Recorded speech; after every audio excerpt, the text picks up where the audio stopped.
বিসমিল্লাহির রহমানির রহিম। সম্মানিত কেরানীগঞ্জবাসী, আমি মোহাম্মদ রফিকুল ইসলাম,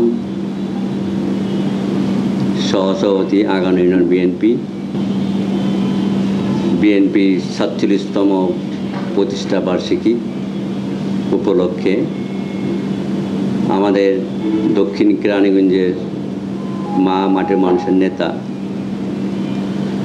বিএনপি স্ট্যান্ডিং কমিটির অন্যতম সদস্য বাবু ঈশ্বরচন্দ্র রায় ও ঢাকা জেলার সংগ্রামী সাধারণ সম্পাদক ও দক্ষিণ কেরানীগঞ্জের সম্মানিত সভাপতি, অগ্নিকন্যা হিসেবে খ্যাত অ্যাডভোকেট টিপন রায়চৌধুরীর পক্ষ থেকে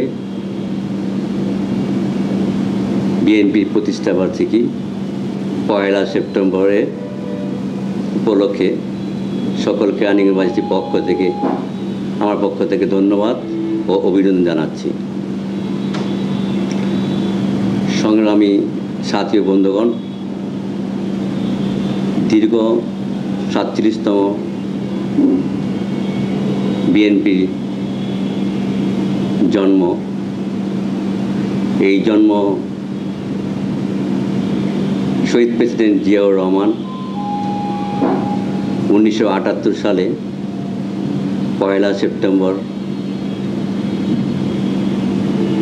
বাংলাদেশ জাতীয়তাবাদী দল বিএনপিকে সারা বাংলাদেশে পুনর্গঠিত করে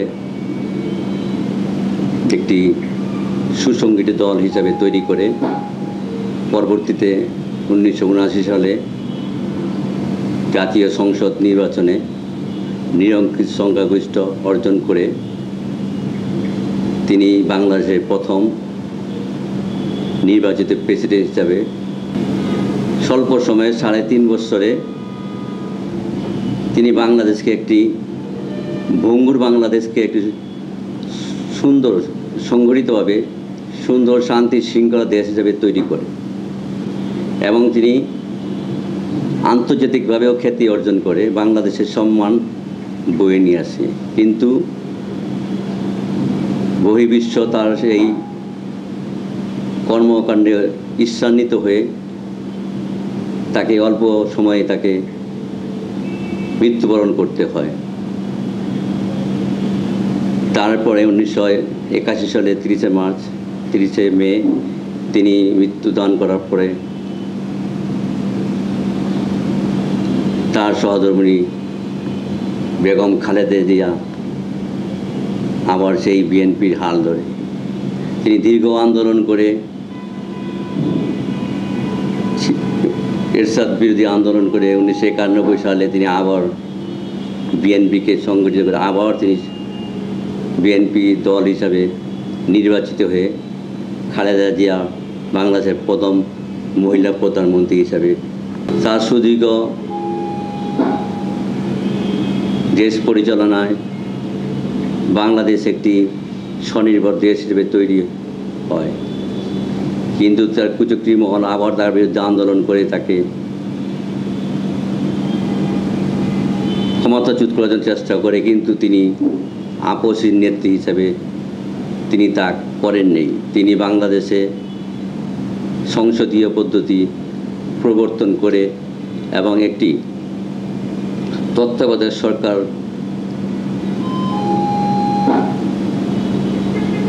সরকারের মাধ্যমে নির্বাচন করার একটি পদ্ধতি তিনি বাংলাদেশে প্রচলন করেন। তারপর তিনি ক্ষমতা ছেড়ে তারপর তিনি সাধারণ পাবলিকের মাধ্যমে আবার তিনি বিরোধী দল হিসেবে আন্দোলনে থাকেন সবসময়। দীর্ঘ ২০০১ সাল পর্যন্ত তিনি এই দেশের অনেক কিছুই করেছেন, এই দেশের মানুষ অনেক কিছু জানে। তিনি আপসী নেত্রী হিসাবে তিনি জানেন, সবাই তাকে চেনেন, কারণ একজন নেত্রী 111 সময় দেখা গেলো একটু প্রেশারে বিদেশ চলে যায়, অথচ বেগম খালেদা জিয়া তাকে 111 সরকার অনেক চেষ্টা করে বিদেশে পাঠাতে পারেনি, কারণ তিনি বলেছেন আমার বিদেশে কোনো বন্ধু নাই, আমার দেশের মানুষই আমার বন্ধু, কাজে আমি এই দেশ ছেড়ে চলে যাব না। এর থেকে প্রমাণ হয় তিনি একজন আপোষের নীতি।